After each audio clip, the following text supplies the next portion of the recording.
There was a button for the ice. Let's see if there's a button for the fire. Right? And I'm gonna roll perception or investigation. Sure. With that hot disadvantage button. Which one would you like? I'm happy with either. It's up to you. Okay. 13. Cool. You notice on the other side of the fire, especially now that it's thinner, and it's because it looked almost between 5 to 10 feet thick. It's under 5 feet this time, and so it still takes some damage jumping through it, but it's not going to be the end of the world. But you do see at the top, not too kind of a number of feet away from the button that took down the ice wall, you see a button high up on the wall nearby the ceiling. Okay. A question. Mm-hmm. A possibly dumb question. Mm-hmm. Does it look like if it was struck by something that was thrown, it would push in, or does it need constant pressure to push in? The thought is, if I throw my shield and hit it, do I think that that'll be effective? Might. You could certainly try. If you communicate, never mind. I was gonna say, yeah. If you guys talk, I don't know. I shine the light on it because that's how I was doing my perception, and I'm like, "Oh, hey, a button." And I'm contemplating throwing the shield while shining the light on it. But are you saying it? I said out loud, a button. Oh, okay. So it's there's another button, and then I let go of the button and I try to climb closer to it to see the other button. You find the other button. It's actually not that far away, but I think you were so. It was so weird to see the wall of ice go away because you wouldn't have seen it until afterwards. It was in between the fire and the ice walls. So you go over and there's a button exactly the same as the one that you found previously. So when I let go of it, nothing happened? No. I clicked the button. Yeah. And the rest of the firewall disappears. Wow, that was really easy when I wasn't being dumb. Okay. High five, Forge. And one of us lives near the volcano and wouldn't have suffered that much damage of that heat that is emanating. Don't worry, you can still jump through the lightning. Yeah, it's all it's all me now. It's all the metallic dying to the lightning damage. Hey man, metal's not a conductor, right? Metallic dragons are fine. Yeah, nah. Taking double damage. Yes, no. Forge is going to touch himself and cast resistance on himself and start walking through very purposefully towards his party gets the impression he's going through that wall unless anyone stops him. God. Does anybody stop him?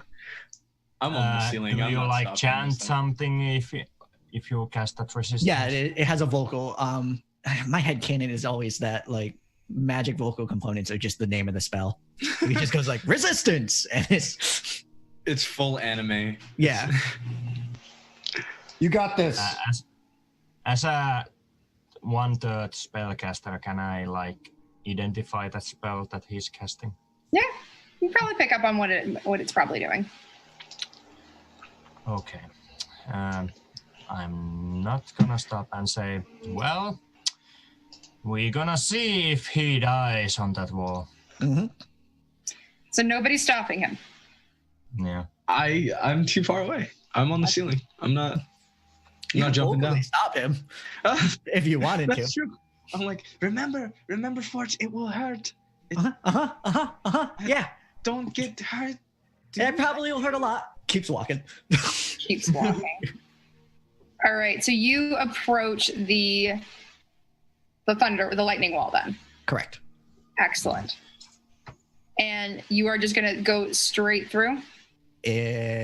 How are you going through this? Are you walking through? Are you trying to run through? I'm going to do the same test that I did with the firewall to see if it's physical by throwing a crossbow bolt through it just to see that it goes through. So Okay. I don't headlong into a physical wall. Sure. So just goes first. Well, yeah, and let's maybe take a look too, like you did the last time.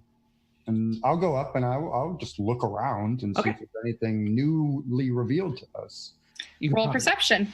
Yeah. Okay. Disadvantage. I roll 2 9s. That works. And I get a 12. Cool. So as I'm still going to say that Forge throws his crossbow bolt, which Sure. it goes partway through and then just gets shattered by a bolt of lightning because the lightning, it's occupying the space and it's random bolts just constantly Whoa. reverberating through it. So, I mean, you could try to go through, but it's very, How long? but maybe around 10 feet thick. 10 feet. Okay. This 10 feet like field of just electricity coming from the ground, from the sides, from all over and just rippling through. There occasionally looks like there's areas that maybe have a gap for a second, but then 2 seconds later, it's filled with like a crackle that just goes through it. What color is the lightning? Purple. Thank you. And as you look around, and you are getting the idea of maybe there's a pattern here at this point, and you look up to the same place where everybody was previously, and like where Kurt has been previously, and there is a button up on that top corner, on the other side of the wall. I look at Kurt and I say, do you think your floating hand can do it? Oh, yes. Oh, that would have been much better idea. He just looks at Cam and he's like, yes. And then I cast Mage Hand next to the button and I press it. And the electricity it disperses and crackles and fades. High five. Nobody needed to. Yeah. I love the idea of it High five, Kurt. like as Forge is like going through. Forge is about to walk into it, and it just vanishes as he tries to do so. Oh, just a side note, I had flashbacks of Final Fantasy X, the whole lightning field and just dodging lightning. Oh, God. Yeah, that's why I was asking how he wanted to go through it. It's going to be real interesting. Yeah. With disadvantage. Oh, yeah. Oh, my. Okay. Anyways, and that's just it. It's multiple. There's a couple of uses of things that have been keeping this together, but you are able to get through it as the wall falls down, proverbially, goes away and disappears. You see very clearly the same plain, unassuming door that you've come to know and love at this point. And in front of it appears another medallion, the palm-sized copper coin. Well, Kurt has named this door. Its name is Window. Real quick. Mercer just donated another $50. Whoa. Oh my God. Whoa. What? Yay, thank you. Thanks. more disadvantages. I don't know how that screws with us, but prayer. Oh, nice. Everyone The take final battle will be the very, very. The final button kills us all. My final button explodes everything. I'm sorry, guys. So Kurt looks at everyone and then looks at the coin. He's like, well, I am the only one that hasn't gotten a coin. And he just kind of drops from the ceiling and tries to touch it. Okay. Okay, so do you drop and touch it as you fall down? Oh, yeah. So immediately crawls right above it, drops down, and mid-jump grabs the coin and tries to superhero. Spider-Verse style, right? You're just Yeah, exactly. Just totally vertical. Just. And as you do, it's great for everybody, especially as you all see midair as he makes contact with the coin and freezes midair. I move underneath him and go like this. Perfect. I'm so excited. Just watch this, like, by the name of Bahamut, this place is weird, man. T-shirt. Holy T-shirt. That's the motto. I must make That's it. the catchphrase motto. Yeah. I might. So, Perfect. Kurt, as your vision goes black, as you have no idea Cameron is going underneath there to catch you, your vision goes black and you open out and see suddenly this is definitely a memory. The same landscape that everybody's seen so far with the darkened sky, the undead rising, and you see kind of rock just kind of flittering around the group of you, as there are a number of you at this point. And you see this tiefling who's tall and armored, and they are just kind of standing next to you, their hand on your shoulder at this point. And it's going to be okay. We're going to get out of here. We're going to be fine. Trust me. I do not think so. Trust me. We'll be fine, friend. Kurt, we've been friends for a long time now. I'll save you this time. Oh, so many, just the echoes of this time. And you find yourself saying, and you don't know, this is coming out of your mouth, and you're like, you don't think you have any, because it's part of a memory, and it's something you said before, and you're like, I know, Akashi, I know. And as you finish that out, you wake up, and your body falls into the arms of Cam. You expect to hit the ground, and you kind of like almost start to rotate yourself, so you land accordingly, but you're kind of mid-turn of your body. Cam, how are you going? Are you just like standing and putting your hands on? I've been standing underneath him, basically just trying to catch him, like trustful style. And so you wake up, Kurt, and you're starting to turn your body, and you land in these arms. So I imagine I'm like pretty. Which immediately basically drop you, because I'm not even that strong, and I just like double over and like curl you around and like do this like acrobatic like roll forward, and then open my arms as you sort of roll out onto the ground. All the while my tail just flips But up and like no smacks you in the momentum face. of yours is absorbed into the ground. Can you roll acrobatics for me? I would love to at disadvantage. At disadvantage, just drop me. It would have been better. Okay, I roll a crit and a 4. Oh, that 4 savored. I know, I'm Channel. savoring. I got a 10 with my acrobatics. Oh, wow. That's amazing. I am an acrobat. I'm an entertainer. Yes. I'm a bard. You are good at this. So I you am, in fact. roll into this, and you actually managed to, you let him out almost no problem. But as you do, you all, like, as your own dismount, you kind of trip on your own cape. No. And just, it's a very awkward, you kind of pull yourself back up. You're like, no, I'm good. That was totally meant to do that.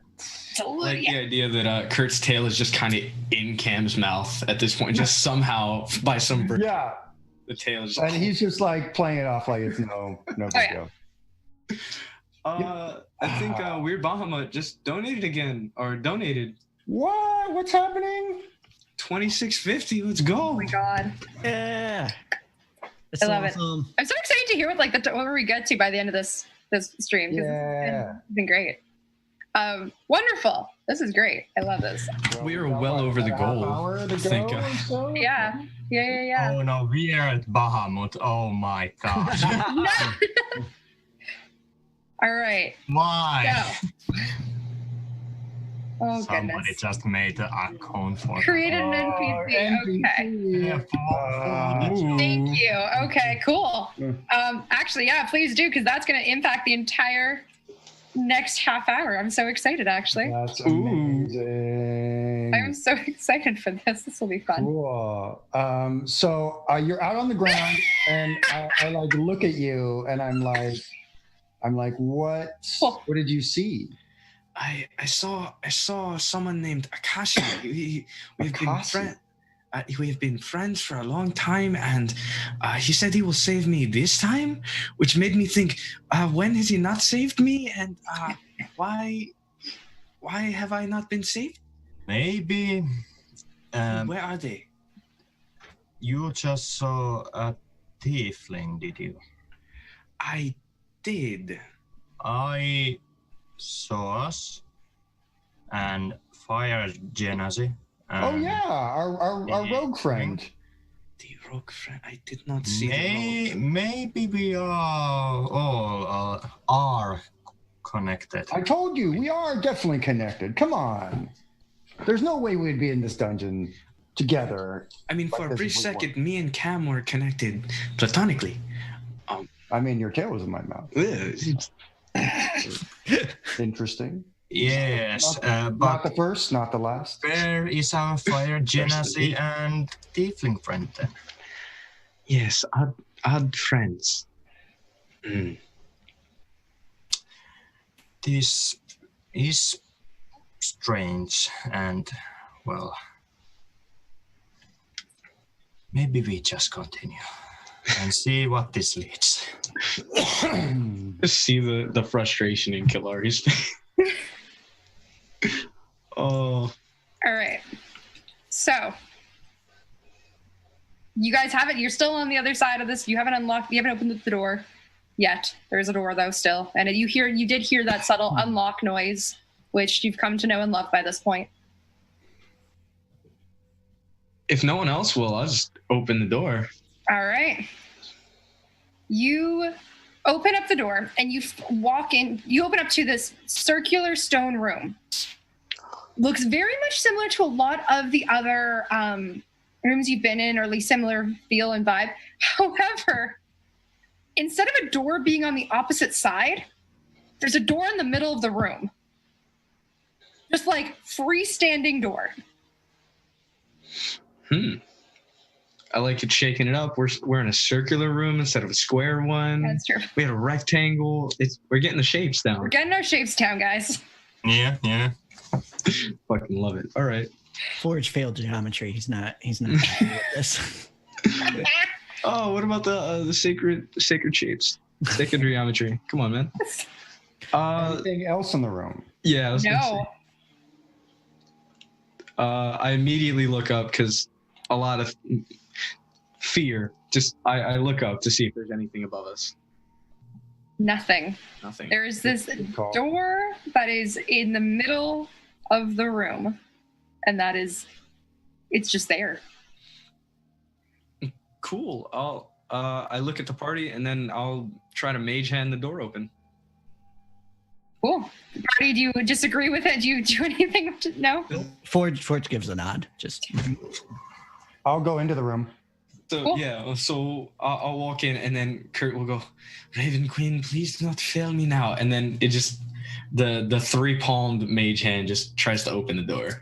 Cool. So as Cam is walking in, this three-palmed mage hand kind of goes in and opens the door. You hear this really weird noise come from the door. Hey, who do you think you are just opening doors like this? Who are you? Who is the Raven Queen? What are you doing? Who's that guy? What's going on? Hi. Hi. Hello? I did not see anybody. Am I hearing things? Is there a voice in my head again? You guys hear this, right? No, I think the voice is the door. Yeah, I tend to agree. Hello, I'm Cameron. Hi, Cameron. Is your name Window? That's what I've been calling you. I mean, I don't have a name. Your name is not Window. It's very nice to Okay. meet you. That's cool. Your name is now Window. Okay. That feels really weird. I feel like that's not on brand, but sure. Awesome. Who are you? What are you guys doing here? What are your names? I'm Cameron. hi, I'm Forge. I'm Guilarus. Fuck, I'm gonna butcher that so many times. But So, just an aside here.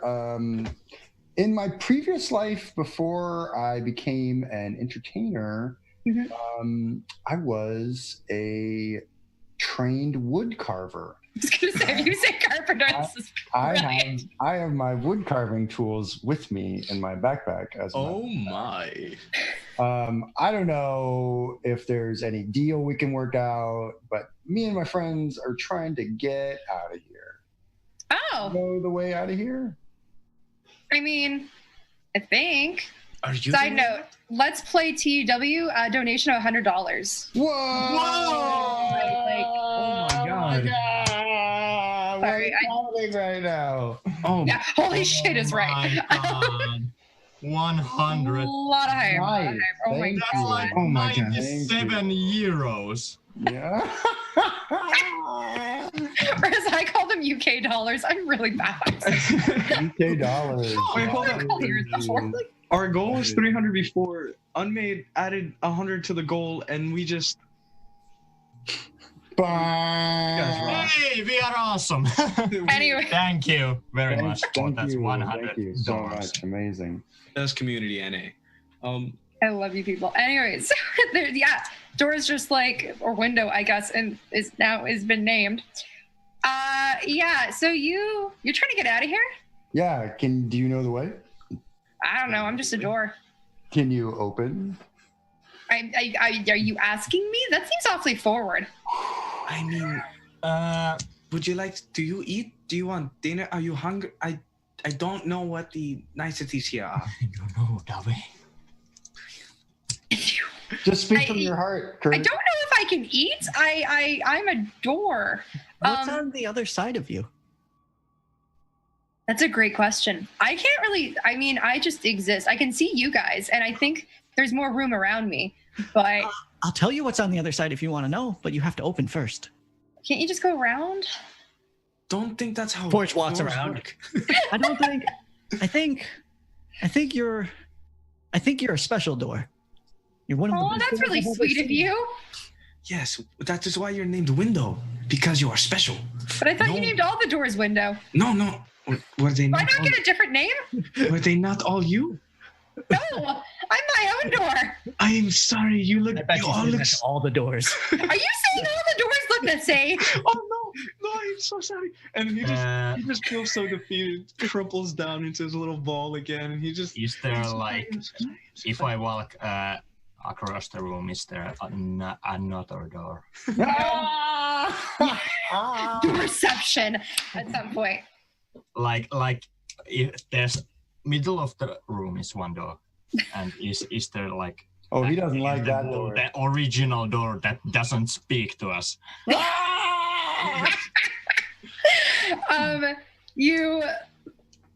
You go looking around this room, and besides the door you came in, there's no other door except for this door in the middle of the room. So, Well, I think you only door here. That means we must open you to go forward. Does anyone want to roll persuasion on this to see if they can? I will look at the door. You're all trying. Come up. Say I'm sorry and go. Oh, excuse me. I'll say. Can I? I'm sorry. This may be very very forward of me. I apologize. Can I turn your handle and open you? And I'll roll. Yeah. I'll roll persuasion. I say that my eyebrows shoot up and I say that was forward. That was a bit much. 13 after fucking 23. Oh no! Okay. I mean, if this door had a face. Yeah, well, that's funny you say that because Cameron sort of steps in and says, as I mentioned, maybe we can come to a deal. I can carve eyes on you. I can carve a face into you. Can you? Yeah, I can carve whatever you want. Just tell us and we'll help. All Sure. of us will help. I'm sure everyone has something Forges- that they can do to help make you into the door, the best door that you can be. Forge is Very gonna well take worked. Cam by the shoulder and just be like, "Are you sure?" And he's giving that look of like, "Are you bullshitting right now?" Or And I say truly, by Sune, by Bahamut, Okay. by the Raven Queen, and by my own Timora, we will do well by this door. I look at the door and I look at Cam. I'm like, I'm very well versed in the art of. I don't want to say mutilating, but I make the symbols all over my body. It hurt, but it's good. I'm good. I can help. Oh, okay. How? All right.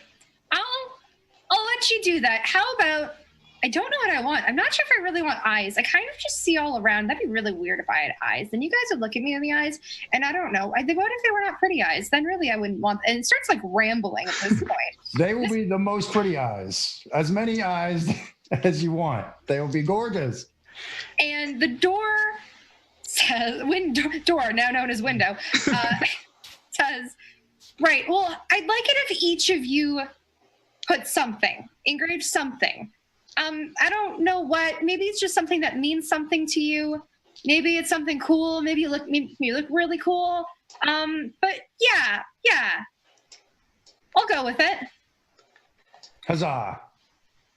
And I take out my wineskin and open it and start drinking it. Oh, God. That's all the best tattoo artists do. Yeah, come on. And then, yes, I take out my, honestly, like wood carver's tools, which is so funny. And I am proficient and I begin to carve this a door. Okay. All right, can I use one of my crits on this? And so one of my rolls just turns into a 20? Can I do You're that? still at disadvantage. Right, but I know. There's so many rolls at this point. So then I only roll one die, right? So one's a 20, and I'll just whatever the other one is. Sure. And I roll a 10. So with my woodcarver's tools, which attribute would you like me to use? I'm gonna say I would use dexterity in this because it requires you to have some nimbleness to your fingers. Love it, no problem. Then that will be a +6, so I have a 16 on the roll. All right. So what do you describe to me? What you are? Well, I think while you're at it. I think the beautiful eyes were something that I really keyed in on, but I think I'm going to make them like beholder eye, like one big eye and then multiple eyes around the door. So like I'm going to make it look a little bit more scary, I guess. Okay. All right. But also, in terms of craftsmanship, just gorgeous. And it turns out really. The eyes will have eyelashes on them. Beautiful. It turns out really, really good. Awesome. It's beautiful. She did request that everybody try to do something on her. Do the rest of you guys at least watch Cameron work so you can maybe learn, or do you just dive right in? And you can use my tools. Like I'll let anybody use tools, or do you use his tools, or do you not? I watch behind him and ask. I'm very bad at this. I'm never got anything. Can somebody at least little help me? Yeah, I can aid, or I would say Kurt. Kurt knows this stuff as well. Yeah, immediately I grab one of the sharper woodcarver's tools, and I'm like, I've done this so much. And then he looks at Rock, and they both nod, and he starts carving away a rune that's on his wrist. Awesome. That was probably his first, because you see it's a lot more mangled and everything. Mm-hmm. Eager to make it better. I begin to play my viol once again, and I would like to give my last two bardic inspirations to Kurt and to Quilaris, excuse me. Awesome. So you both have a +1d8 on this if you would like. So when you are carving, please roll just a dexterity check, unless you are also proficient in wood carving. But I am not. Okay. 3, and that's at disadvantage. Correct. I think if we aiding each other, we like. If you aid each other, if you start to help each other, I will let you negate, even though it's hilarious. But it's like it gives advantage that negates the disadvantage, so it's normal roll. Yeah, normal rolls with your dex. I take my bardic inspiration on it. 11.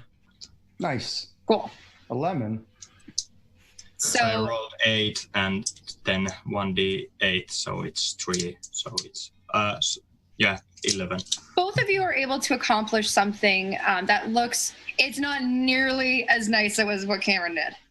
Yeah. It is stunning, but you've been able to pick up enough that it turns out pretty good. So the rune work that Kurt goes on to, whereabouts on the door are you putting the rune, Kurt? So I imagine probably it's probably a small rune right. Is the door handle also wooden? Yes. Right on the door handle. Okay. I'm putting I have my shield there's like a Bahamut symbol on it, and I like look like Bahamut symbol and try to carve it as best I can. Where do you carve it? Whereabouts on the? Like a little bit like to the bottom side of the door, but not like. Yeah. Love it. And Forge, what do you do? How do you approach this? First, I cast guidance on myself so that I can get a plus 1d4 on this. Oh. We'll take the wood carving tools. And art is not Forge's thing. Forge is more of a gardener in terms of like an artistic endeavor. As I like, I get something on it when I carve. I'm like, yeah, it's like this. I give you a 8. Okay. So the aid will give me advantage that so the negates, right? Negates. Okay. Awesome. And he's going to take like a square that's empty, that was left empty for him. And he's going to draw poorly, even if this is a good roll. Okay. A poor drawing of a male and female. Okay. And a little boy. And a like a sun above it. And let's see what he rolls. Okay, cool. Recognizable it is before we get too far. Dexterity. Real quick, how old is Forge? 27. Very adult 27. That's okay. I fucking love it. I fucking love it. This is great because it's disadvantage, so it's that too. Yeah. Plus whatever else. I will aid him as well. I will help. Well, no, because I had the already aid. So so it's actually. Oh yeah, so it's So it's 19. There we go. So you're fine.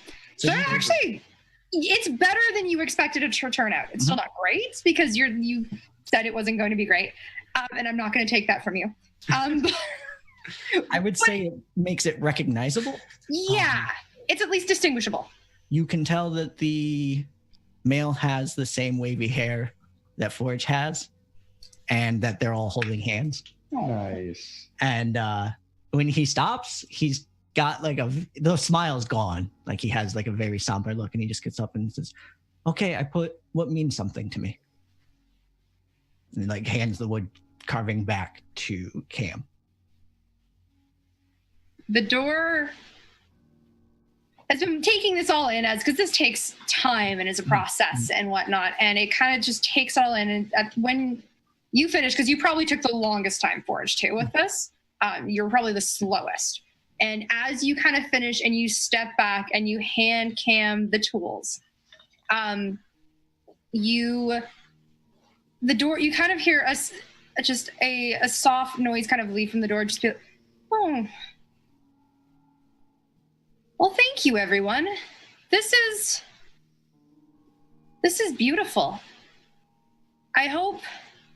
Okay, I'm gonna open for you, but I hope this leads where you need to go.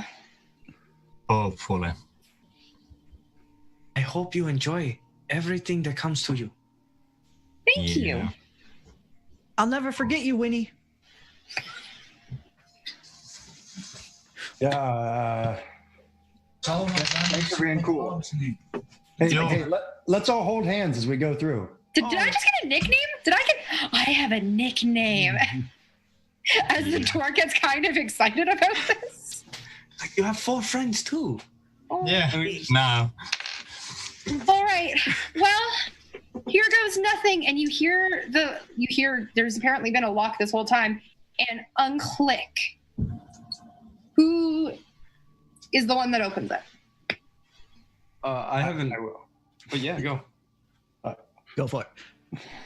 You open the door, and you all, as you do, it's this dark blackness that even with the shield, it doesn't seem to bring any light to it. I step in. And me without that eldritch invocation. I put my hand out for someone to grab it as I step in. Okay.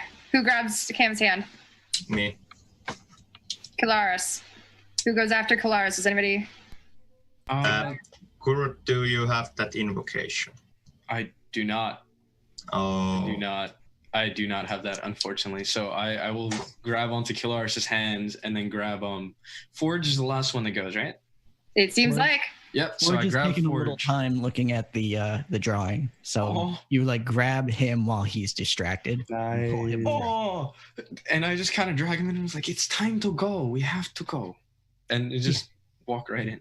And you take Forge's hand and you all file through the door into this blackness, and the door closes behind you, and it no longer feels like you've walked into a black room. It more feels like you've walked into a different plane of existence, and this void feels very almost familiar now. This is the blackness that your brain has kind of come to every time you've had a vision.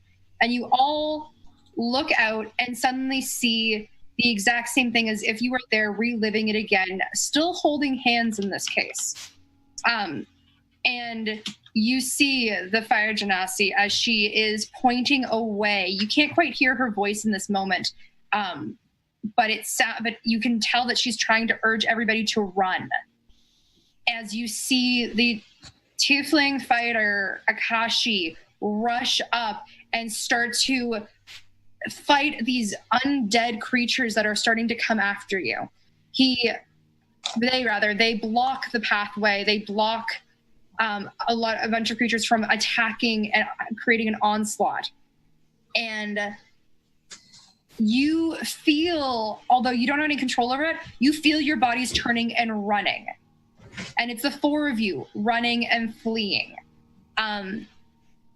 One of you, I'm going to say Forge in this case, looks behind. Actually, no, it's Kurt in this case. Looks behind at Akashi as you see Akashi get overwhelmed by undead soldiers. And you lose all sight of them. Nox is just behind you guys, pushing you forward, continuing. And everything kind of goes black again. And you remember, you guys have been fighting something. And Nox, the Genasi's voice comes back, and it's me, Nox. I'm so sorry. This has been a lot, but you need to know the sacrifices that were made, the sacrifice that Akashi made, that I made, to make sure that the four of you were safe. The plague is still out there. And a plague? The plague that we've been fighting. Oh, yes. And we're not gone. Akashi and I, we're somewhere. I need you. I was able to stop it from getting you, but the cost was huge. The cost was our memories, our time together. You're about to go back into this crazy world. I've had you shielded for a while, so maybe it could blow over, so maybe I could do something. But I can't stop it anymore. I need you guys to either find me, find Akashi, find other friends, and try to stop it once and for all. And sorry? Yeah, Saber. Continue. As the voice finishes out and you hear just a small twinkling of bells, you realize you are now standing exactly where you have been in the dream. It's that grass, but it seems much more realistic now. It's no longer that it's not too bright anymore. It's pretty real and somber. The battlefield that you'd seen in your visions is completely empty. Like the battle is long done. Looking outwards, the grass is scorched, like some fire had struck it. And you see in the very far distance just clouds starting to loom over a dark hill that once held the shadow known as the plague. And you know that the four of you are going to have to go and find and kill whatever it is that killed your friends. And that is where we are ending this one shot. Just asking, can we continue? It's like Very nice. I don't have so much fun. Okay. Only D&D character that I have had this much fun is my vengeance, Oath of Vengeance paladin Epigile, who just because the GM drew me level 5 blade +2 because they didn't know better. So I was a walking. Great walking game. tank. Great game. It was a great game. I would like Thank to you say- so much, Natalie. Thank you so guys. much. You guys are wonderful. you. That This was was amazing. so much fun. Yeah. I would like to say though, I signed up for an adventure, not to cry. I'm sorry. Oh, I always sign up to And- cry. I'm sorry. I should have put that in as a disclosure. Come on, This was must amazing. continue. is a very social game. D&D is a very social game. But yeah, thank you so much, Natalie. This was Thank awesome. you all. Thank you, unMade Gaming. Thank you, unMade Gaming, for letting us do this. Donated, like, wow. Thank you, everyone who watched. Thank you, thank you, So thank much you. we have in a pot right Like, Hell yeah, guys! This was wow. super awesome. I was watching this the whole time. This was super cool. I did not expect the ending. That was super dope. I also want to continue this. Can we do that? Yeah, so that was super cool. I want to know what the plague is. I want to know what they're hunting. That was really dope. This was an awesome one-shot. Great way to kick off the first 12-hour streamathon of the year. We crushed our first goal. We crushed our second goal. I'm pretty Yes. sure we crushed our third goal. No, we're about to hit our third goal. Oh my God. So an insane amount of money has been donated. We still have 9 hours left. So let's go around, introduce this cast, and then jump in here with the next cast, which I believe is playing Numenera, which is one of my favorite games. So we'll start with our wonderful DM. Natalie, who are you? Where can we find you? And what did you think of this one-shot? All right, so my name's Natalie, also known as Chaotic Rogue on pretty much everything. Chaotic Rogue 13 on Twitch, but otherwise Chaotic Rogue on Twitter, which is mostly where I live half the time, saying really stupid things about D&D or tabletop RPGs. I stream regularly with Scarticus Academy at 10 p.m. We play Conan on Mondays, and with Encounter RP 8 p.m. doing Tales from the Loop with Little Busters. So if you ever want to watch me play instead of run things, that's where I'm at. I love this. This is actually an adventure I wrote to run at Gen Con, and it's actually something that it changes based on actually the classes that each of the people choose. Different trials exist for different classes, and so it's something I'm still tweaking and working with and playing with, but I love how you guys approached it, and my favorite part was literally every person's character made my heart just so happy. It was beautiful and fun, and I love how into it you guys got. You were wonderful. Oh my God. Hell yeah, that was super cool. Yeah. Are you running it this year at Gen Con? I might. I gotta sit down and do my event submission still. Okay, all right. Let me know, because I will sit down Okay. at that table. Let's jump right over to Azazel. Who are you? Where can we find you on the internet? And what did you think of this one-shot? So first up, I am Azazel. You can find me on Twitter at undisclosed Twitter handle that I can't say. You can say the Twitter handle. At Satan Says Hi, because stuff. I might be streaming sometime in the next couple of weeks, and hopefully doing that for a while. You can find me in Mike's Discord, always skulking and annoying him. And yeah, I fucking love this one shot. I would love to continue this. This sounds amazing, and Natalie is awesome, and unMade is weird, but yeah. Thanks. Sure. Continuing with my weirdness, I guess. Let's jump right over to a new face here. Ken, who are you? Where can we find you on the internet? And what did you think of this one-shot? Thanks again for having me. Yeah, I'm Ken at Burling's Beard.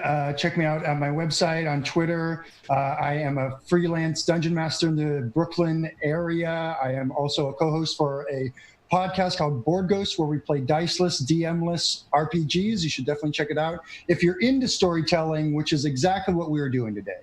And I think that's exactly why this game was so fun, is because we were telling a story, you know? I mean, it was amazing to me that we rolled initiative once today, you know? Think about it. It's like, that's where I really want to get across is like, Sam, like, wow. Like, Natalie, thank you so much for like your style as a DM. Thank you to all the players for just going along and being awesome narrative storytelling players.